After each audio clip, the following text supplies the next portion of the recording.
Hello and welcome to another update video about ADA. Quick update about ADA.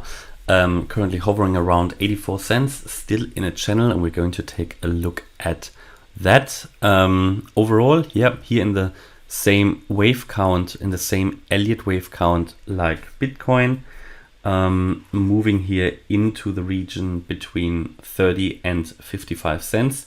That would be the primary expectation and an ideal target for the completion of the correction, which would be, as I said, between the 78.6% FIB level, 55 cents, and the 88.7% Fibonacci retracement level at 30 cents. This is what I'm looking at here, what I still expect. I do expect lower lows for cryptos. As I said, at any point in time, theoretically, the price could now start to move up because Cardano, same like many other cryptos, has reached the minimum or has fulfilled the minimum requirements for this ongoing correction in an A, B, C wave. Yeah, the C wave has come below the low of the wave A, which was around $1, and that was here back in July. And ideally, in such a correction, you want to do that A, B, C. You want to come lower than the wave A.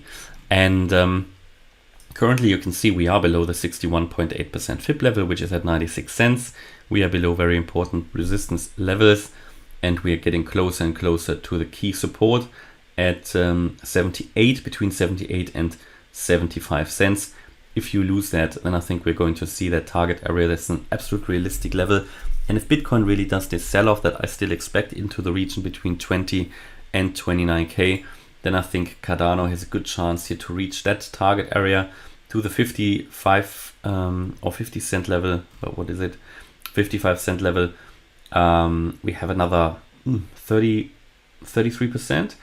And down here to the lower level, we've got 63%. So somewhere in here, I would expect a turnaround.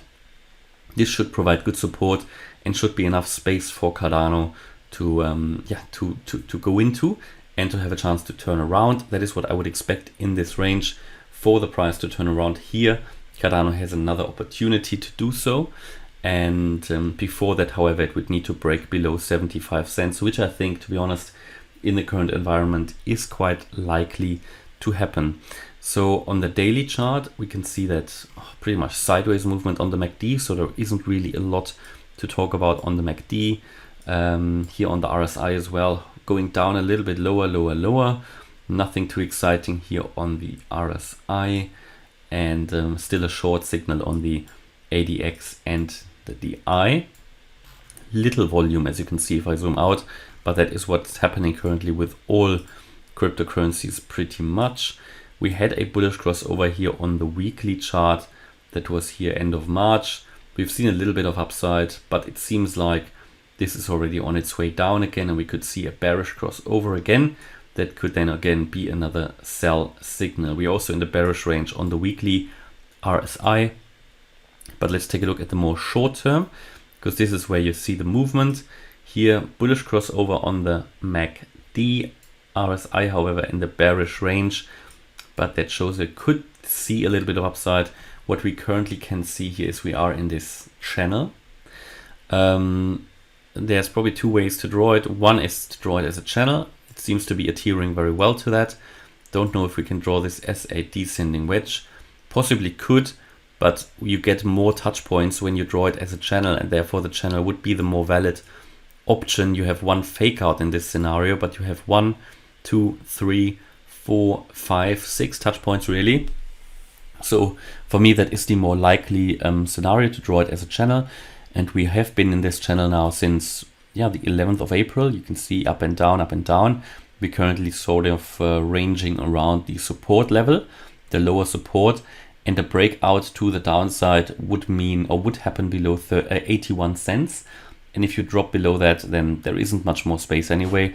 We're going to find support around the 78 cent area, I think. This is the previous low here. This might already be acting as support because it is on the VPVR indicator, pretty sure. Pretty significant area. There you go. Because of what's been going on here. So therefore, we already find some support here. But if you lose the 81 cent level, then you're probably going to go down to 70. If you lose the 78, I would say, you're going to come down to 75 cents, and that would be the previous swing low here. very important level, then there is not much more space and you're going to drop below this. I don't think this will hold this time. 75 cents. Yes, of course, there might be a bit of a counter reaction to the upside, and then we're going to probably come down and we are going to see that target area. That would be an ideal target, would actually be a gift. Yeah, one more to see lower prices here for ADA, because I believe that the price will turn around. Now, this could take a while to turn around, but we are going to see higher prices around the $4 mark.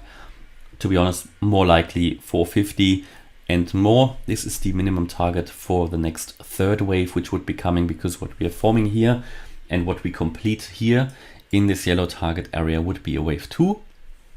After that, you get your wave 3. The wave 3 should normally be the most bullish wave and should really take us into the regions around 4 to 4.50. It depends now how low that wave 2 comes down. The lower we come, the lower also the next target will be. But it would still be around the $4 mark, I believe. So this is what we're looking at, but it's a bit too early to say that. We need to see how low does the price really come down. Again, nothing moves in a straight line. If we see the price break out of this channel to the upside, that would be above today 89.5 cents. If that happens though, there's a lot of resistance along the way. You can see that here, 91.5 cents, 96 cents, 98 and $1.01. Only when we move above $1.01 we have a chance for more sustainable increases, in the first instance to 125, and only if we break above that the downside potential gets limited and reduced. So I currently can't see that, at least not yet, until we see an impulse in the chart. And of course I would make you aware of that as soon as we see any change here in the chart. And yeah, that is pretty much what I can tell you about Cardano at the moment. Hopefully you liked the update. If you did, please hit the like button, leave a comment and subscribe. And if you really like the content, then check out the channel membership. Thanks a lot for watching. Bye bye.